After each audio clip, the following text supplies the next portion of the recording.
ओम शांति। जुलाई 2022 के ज्ञानामृत मासिक से यह लेख है।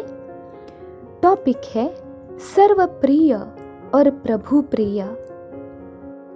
किसी भी व्यक्ति से जब हम मिलते हैं तो अक्सर अपने परिचय में हमें वह बताता है कि मैं एक व्यापारी हूँ, शिक्षक हूँ, चिकित्सक हूँ, आदि आदि। अध्यात्म कहता है व्यापार करना, शिक्षा देना या चिकित्सा करना उस व्यक्ति की सृष्टि रंगमंच पर भूमिका है।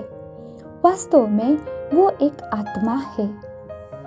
आत्मा एक प्रकाशमान सितारे के आकार की अति सूक्ष्म दिव्य सत्ता है जो शरीर रूपी ड्रेस पहनकर रंगमंच पर रोल प्ले करती है। कोई भी आत्मा एक शरीर धारण कर केवल एक रोल प्ले नहीं करती है, बल्कि अनेक प्रकार के रोल एक ही शरीर से प्ले करती है। जैसे मान लो कोई व्यक्ति एक सफल व्यापारी है, परंतु व्यापारी की भूमिका के साथ साथ उसकी अन्य भी कई भूमिकाएं हैं, जैसे भाई की, पुत्र की, पिता की, पति की, पड़ोसी की, पेशेंट की, यात्री की, ग्राहक की, दर्शक की, पाठक की, आदि आदि। व्यापारी की भूमिका में वो वाहवाही लुटता है, परंतु यदि अन्य भूमिकाओं में खरा नहीं उतर पाता है, जैसे कि पत्नी से झगड़ा, पुत्रों से क्रोध, माता से अनबन, बहनों से उदासीन, पड़ोसियों से कटा, अपने चिकित्सक से झुंझलाया हुआ, यात्रा में बेचैन, तो उसे सृष्टि रंगमंच का कैसा अभिनेता मानेंगे? सफल अभिनेता वह माना जाएगा जो हर भूमिका बड़ी संजीदगी से निभाता है। मान लीजिए कोई फिल्मी अभिनेता किसी फिल्म में राजा का रोल तो बहुत सुंदर प्ले करता है, परंतु जब 10 फिल्मों में उसका रोल क्रमशः नौकर का, सिपाही का, चपरासी का, शिक्षक का, पिता का, कुली का, भिखारी का, पहरेदार का, पुत्र का, पति का था, ये उसने संजीदगी से नहीं निभाए, तब उसके लिए कहा जाएगा कि अमुक अभिनेता की केवल एक फिल्म सफल हुई, बाकी सब फ्लॉप हो गई। इसी प्रकार सृष्टि रंगमंच के उस उपरोक्त अभिनेता की केवल एक भूमिका व्यापारी के रूप में सफल हुई, बाकी सब फ्लॉप हो गई। कोई भी अभिनेता जब किसी भी भूमिका का निर्वहन करने से पहले उसकी तैयारी में समय नहीं देता, उस भूमिका को आकर्षक बनाने के लिए स्वयं को उसके अनुरूप नहीं ढालता, तो उसके साथ न्याय नहीं करता, अर्थात उसकी वह भूमिका फ्लॉप हो जाती है। इसी प्रकार जीवन रूपी नाटक में भी जब कोई भी एक्टर अपनी किसी भी भूमिका को समय नहीं देता, उसकी अहमियत को नहीं समझ पाता, उसे सम्मान नहीं देता, तो उसकी भी वह भूमिका फ्लॉप हो जाती है। वह अपनी किसी एक इमेज को संवारने में समय, शक्ति, ऊर्जा लगाता है, परंतु अन्य भूमिकाओं को गौण मानकर उनकी अवहेलना करता है। तब कहने में तो आता है कि वह अपनी पत्नी से, पुत्रों से न्याय नहीं करता, परंतु वास्तव में तो वह अपनी पति वाली भूमिका से और पिता वाली भूमिका से न्याय नहीं करता। इस प्रकार वह ऑलराउंडर अभिनेता बनने के बजाय किसी एक भूमिका को पकड़कर उसी तक सीमित रह जाने वाला साधारण एक्टर बन जाता है। सृष्टि रंगमंच पर मानव की भूमिका को सीमित कौन कर देता है? उसकी भूमिका सीमित या असीमित करते हैं उसके अवगुण और गुण।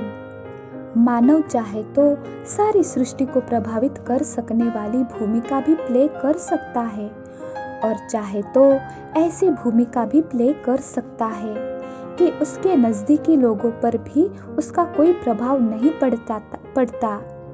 जैसे मान लीजिए बाजार से हमने एक लोहे का टुकड़ा खरीदा, उसकी कीमत है 50 रुपये। हमने उस टुकड़े को इस प्रकार ढाला कि वह एक स्कूटर का महत्वपूर्ण पुर्जा बन गया, जिससे उसकी कीमत बढ़कर हो गई 500 रुपये। इससे भी आगे यदि हम उसे और अधिक तराश कर कार का पुर्जा बना दे तो कीमत 1000 रुपये तक जा सकती है। और यदि इतना आकार दे कि वह हवाई जहाज में काम आने वाला कोई महत्वपूर्ण स्क्रू बन जाए तो कीमत 5000 रुपये तक भी जा सकती है। लोहे के टुकड़े के साथ गुणवत्ता जुड़ी गई और कीमत भी बढ़ती गई। इसी प्रकार कोई भी साधारण व्यक्ति ईश्वरीय ज्ञान योग के बल से यदि अपने विचारों में सर्व के लिए शुभ कामना, नेत्रों में सर्व के लिए पवित्रता की किरणें, मुख से सर्व को ऊंचा उठाने वाले बोल और हाथों में परोपकार के कर्म भर ले तो उसकी भूमिका वैश्विक हो जाती है। हर कोई उसे चाहने लगता है, हर कोई उसे अपना मानने लगता है।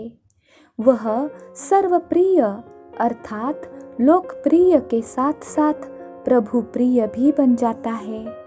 ऐसा इसलिए हो पाया क्योंकि उसने अपने एक एक इंद्रिय की गुणवत्ता को बढ़ा लिया। कई भाई बहनों के मन में एक प्रश्न आता है कि हम अपनी भूमिका को सर्वप्रिय बनाना चाहते हैं।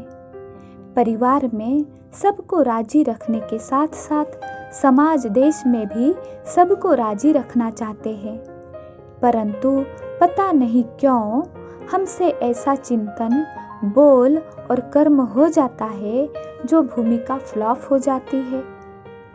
इस प्रश्न के उत्तर में हम एक उदाहरण लेते हैं। मान लीजिए एक व्यक्ति गाड़ी चला रहा है और गाड़ी किसी दीवार के साथ टकराकर दुर्घटनाग्रस्त हो जाती है। तब वह कहता है, मैं बिल्कुल नहीं चाहता था कि ये टकराए, परंतु पता नहीं ऐसा कैसे हो गया। इसका स्पष्ट उत्तर है कि चालक में नियंत्रण शक्ति की कमी थी। उसने समय पर गाड़ी को ब्रेक नहीं लगाए। ब्रेक की सुविधा होते हुए भी उसका प्रयोग नहीं किया, इसलिए दुर्घटना घट हो गई। इसी प्रकार मानव जीवन रूपी गाड़ी की चालक मानव आत्मा है। मानवीय गाड़ी के सभी महत्वपूर्ण अंगों को चलाना या रोकना यह आत्मा के वश में है। अब यदि मुख से क्रोध के शब्द या अन्य प्रकार के नकारात्मक शब्द निकलते हैं तो इसका अर्थ है कि आत्मा चालक में नियंत्रण शक्ति की कमी है। वह अपने ही एक अंग मुख को कमांड नहीं दे पा रही है कि कब बोलना है, क्या बोलना है, कितना बोलना है, आदि। लौकिक दुनिया में जब कोई ड्राइवर गाड़ी को कंट्रोल न कर पाए और दुर्घटनाग्रस्त कर ले तो उसका लाइसेंस जब्त हो जाता है और अदालत में उस पर कार्यवाही होती है। इसी प्रकार जब हम अपने ही शरीर की कर्मेंद्रियों को ठीक कमांड नहीं दे पाते और उनके कारण किसी से भी टक्कर या चक्कर में फंस जाते हैं तो हमारा भी सुखमय जीवन जीने रूपी लाइसेंस जब्त हो जाता है, अर्थात हम रोग शोक के शिकार हो जाते हैं और हम पर भी धर्मराज की अदालत में कार्यवाही चलती है। आत्मा की इंद्रियों पर नियंत्रण शक्ति बनी रहे, बढ़ती रहे, इसके लिए भगवान शिव कहते हैं, प्रजापति बने हो, इंद्रियों रूपी प्रजा के मालिक हो। क्या अनुभव करते हो? स्टॉप कहाँ और कोई भी कर्मेंद्रिय स्टॉप हो गई? ऐसे नहीं आप कहो स्टॉप और वह स्टार्ट हो जाए। हर कर्मेंद्रिय की शक्ति को आंखें इशारे से ही जैसे चाहो वैसे चला सको। ऐसे इंद्रियाजित कर्मेंद्रियाजित बनो, तब फिर प्रकृतिजित बनकर कर्मातीत स्थिति के आसनधारी सो विश्व राज्य अधिकारी बनो। तो अपने से पूछो, हर कर्मेंद्रिय जी हजूर जी हाजिर करते हुए चलती है? आप राज्य अधिकारी का सदा स्वागत और सलाम करती है? आत्मा राजा के आगे सारी प्रजा सिर झुकाकर सलाम करती है। हे राज्य अधिकारी, आप सबकी राज्य कारोबार कैसी है? मंत्री उपमंत्री कहीं धोखा तो नहीं देते हैं? चेक करो और अपने राज्य दरबार रोज लगाते हो या कभी कभी लगाते हो? राज्य अधिकारी के यहाँ के संस्कार ही भविष्य में काम करेंगे। फौलादी दृढ़ता का प्रतीक आसमान में चमकने वाला ध्रुव तारा, जिस ध्रुव बालक की यादगार है, उसकी पौराणिक कहानी में दिखाया गया है कि विमाता के कटु वचनों से आहत होकर वह अकेला ही तपस्या के लिए वन की ओर चल पड़ा और तपस्या में रत हो गया। तपस्या करते करते भूख, प्यास, श्वास, निद्रा, भय सब पर विजय प्राप्त कर ली। इस अखंड तपस्या से भगवान प्रसन्न हुए और वरदान दिया, बेटा ध्रुव, जिस पद को तुम्हारे पिता या पितामह तक ने नहीं पाया है, जिसे और भी कोई ने नहीं पा सका है, वह ध्रुवलोक तुम्हारा है। अभी तुम घर लौट जाओ। पिता के बाद सिंहासन को भूषित करना, पृथ्वी पर राज्य भोग कर फिर तुम दिव्यलोक में निवास करोगे। आत्मनियंत्रण और निरंतर तप ने ध्रुव को प्रभु प्रिय के साथ साथ सर्वप्रिय भी बना दिया।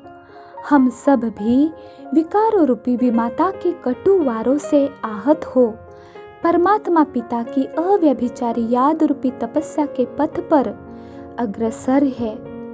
इस पथ का एक ही मूल मंत्र है, स्थूल और सूक्ष्म इंद्रियों पर विजय। इंद्रिय जित ही विश्व जित है, विश्व प्रिय है, लोकप्रिय, सर्वप्रिय और प्रभु प्रिय है। अच्छा, ओम शांति। वीडियो पसंद आई तो लाइक करें, सब्सक्राइब करें और शेयर करें। धन्यवाद।